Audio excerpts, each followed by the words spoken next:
É nosso convidado no Primeira Hora de hoje, Luís Filipe Lages, professor da Universidade Nova de Lisboa. Vamos falar de internacionalização. Muito bom dia, Luís Filipe Lages. Muito obrigada pela sua presença no Primeira Hora. Hoje em dia, o tema da internacionalização é recorrente, tanto ao nível das empresas como também ao nível da formação no ensino superior. Porquê? Muito bom dia, obrigado pelo convite. O que se passa hoje em dia é que os mercados domésticos estão saturados e perante este novo cenário as empresas têm que crescer, não é? E assim têm que ir à procura de soluções fora do nosso mercado. Portanto, nesse contexto, se nós virmos, por exemplo, no caso das exportações portuguesas, elas têm vindo a crescer ao longo dos anos. Da mesma forma que os mercados internacionais são atrativos para as empresas portuguesas, o mercado doméstico também começa a ser atrativo para as empresas internacionais. Por exemplo, como é do seu conhecimento, no ano passado houve 4 empresas que investiram mais de 6 mil milhões de euros no nosso país. Portanto, esta questão da internacionalização é boa nos dois sentidos. Se olharmos para o caso, como tinha mencionado, do ensino superior, também o que se nota é que os alunos, os próprios professores, começam-se a perceber que se tiverem esta visão global e local em simultâneo, conseguem crescer muito mais do ponto de vista pessoal e ser com soluções muito mais positivas para problemas que nós temos hoje em dia, como, por exemplo, casos de emprego. Não é? Então, na sua opinião, é possível combinar uma perspectiva local e global ao mesmo tempo?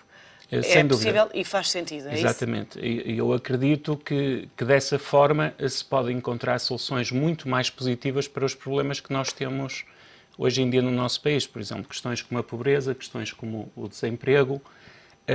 Se nós pensarmos numa perspectiva global, por vezes não há que reinventar a roda. As soluções já foram desenvolvidas noutros países que podemos trazer para o nosso país. E da mesma forma, existem várias soluções que nós vemos frequentemente. Por exemplo, no caso da Faculdade de Economia da Universidade Nova de Lisboa, nós vemos soluções apresentadas por vários alunos que vêm de outros países que são muito úteis para o mercado nacional. Soluções para o mercado português, que Exatamente. trazem de fora. Por exemplo, Quer dar exemplos? Sim, eu posso dar bastantes exemplos. Por exemplo, houve um curso, nós temos várias equipas multiculturais na Universidade Nova de Lisboa e, por exemplo, um grupo de alunos apresentou o puzzle da pobreza. O que é este puzzle da pobreza? Portanto, era convidar as empresas a comprar uma peça do puzzle para depois daí sair uma receita para ONGs, organizações não governamentais. Houve outro grupo de alunos, por exemplo, se focalizou em tentar resolver o problema de idosos e fez vários estudos de mercado e, por exemplo, descobriram que os idosos tinham vários acidentes nos transportes públicos. E saiu com uma série de recomendações, uma série de soluções que foram apresentadas posteriormente às várias empresas de transportes públicos em Portugal. E, portanto, são insights não só de alunos portugueses, mas também de alunos estrangeiros. Este conceito de pensar globalmente e agir localmente deu origem à visão glocal. Exatamente. O que é que mudou nesta visão? Eu posso apresentar, talvez, aqui para esta câmara. Portanto, se virmos aqui, tipicamente o que existe uma preocupação ou tradição... Queria que mostrasse mais um bocadinho, que não deu tempo para vermos lá em casa. Acho que assim está melhor.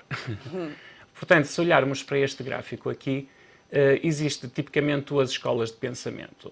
Uma escola em que diz nós devemos ter uma orientação para os mercados globais.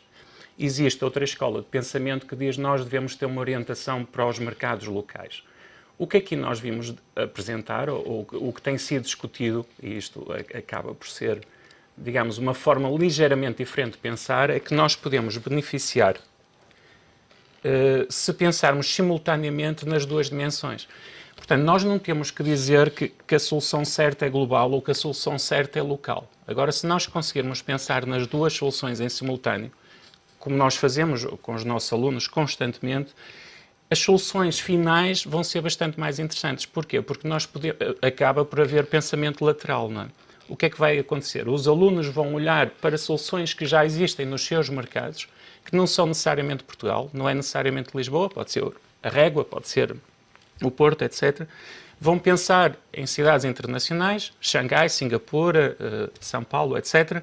E, portanto, através da combinação de todas as soluções que existem nestes mercados, vão sair, digamos, com uma nova receita para um um problema que existe no mercado local. É possível, por exemplo, adaptar modelos de negócio para Portugal? Exatamente. Eu, por exemplo, quando dou formação a executivos, isso é algo que os meus alunos têm que fazer constantemente. No fundo, é tentar identificar um problema muito concreto e depois, para resolver esse problema, são desafiados a pensar em termos globais e locais. Por exemplo, na minha última formação para executivos, o que eu lhes disse foi o seguinte: vamos tentar criar uma torre. Dei-lhes 500 gramas de esparguete e um rolo de fita cola. Eu disse, vamos tentar criar uma torre, mas não se esqueçam que esta torre tem que pensar numa visão global. Esta torre pode ser um cruzamento das pirâmides, sei lá, do Egito, com a Torre Eiffel, com a Torre de Pisa, com o Empire State Building, etc. E depois, no final, as torres que saíram foram bastante interessantes e muitas delas out of the box. Por exemplo, houve um grupo que disse que como o desafio era tentar ter a torre mais alta, o que eles fizeram foi colar o esparguete na parede do chão ao teto. Outro grupo que a torre começou a cair com o peso e eles chamaram-lhe então a Torre de Pisa. Houve outro grupo que argumentava que a torre deles, como não se aguentava, puseram-lhe uma corda, andavam com ela pela aula a dizer, ok, isto é Hanging Tower e vai trazer muitos turistas para o nosso país. Portanto, é um bocado este desafio que se põe neste momento às empresas portuguesas. É como é que nós podemos, empresas, organizações e até às próprias pessoas, não é? Como é que nós conseguimos pensar fora da caixa para sair com soluções para resolver os nossos problemas do dia-a-dia? Porquê é que é importante pensar, obter uma visão local, nomeadamente no que toca às empresas europeias? Se nós pensarmos, por exemplo, vamos nos pôr no lugar de um gestor de uma empresa europeia. Se eu achar que Portugal, Espanha ou a França é o centro do mundo, se nós olharmos para o mapa mundo, portanto, o mapa mundo é quase invisível. Não sei se já alguma vez teve a oportunidade para olhar para um mapa mundo à distância. A dimensão de Portugal é praticamente invisível. Logo, se nós estivermos a dizer a solução para resolver o problema no nosso país tem que sair deste cantinho no mundo, que é praticamente invisível, nós estamos a limitar o potencial da nossa criatividade de uma forma infinita quase, não é? Agora, uma empresa, ou um aluno, ou no fundo qualquer pessoa, até para a nossa vida pessoal, se nós dissermos, ok, para resolver este problema neste cantinho pequenino, vamos pensar no mundo. De certeza que vão ser ideias muito mais interessantes. Há cada vez mais líderes nacionais que acreditam que os lucros das suas empresas dependem de mercados de expressão portuguesa. Por exemplo, Angola, Moçambique, Brasil, acredita que nestes mercados também ter uma visão local é importante. Sem dúvida. Apesar destes mercados estarem em crescimento, nós podemos ver que estes mercados também podem beneficiar de economia de escala, podem, conseguindo entrar em novos mercados, atrair quadros mais qualificados, por exemplo. Se tiverem a experiência de mercados internacionais, podem novamente trazer soluções mais criativas para resolver os problemas no mercado doméstico. Portanto, existe uma infinidade de vantagens nesta questão de pensar global e local. E no caso das pessoas, especificamente, Exatamente. também é importante ter essa visão? Eu acho que é crítico. Por exemplo, eu com os meus filhos, dou-lhes um desafio todas as sextas-feiras à noite, que é, hoje é o dia de pensar local. E neste dia, eles, se não quiserem comer de faca e garfo, podem fazê-lo. E porquê? Porque eu, se um dia estiver com eles na China, eles vão me questionar, mas toda a vida me disseste que a única forma de comer era de faca e garfo. Se eu estiver com eles na Índia, um dia eles vão me dizer, mas tu toda a vida me disseste que a única forma de comer é de faca e garfo. Portanto, nesse dia, se eles quiserem comer no chão, tudo bem. Se quiserem comer, ver televisão, têm a liberdade para o fazer. É óbvio que existe sempre restrições, não é? Se eles quiserem saltar da janela, não podem fazer, não é? Como é óbvio.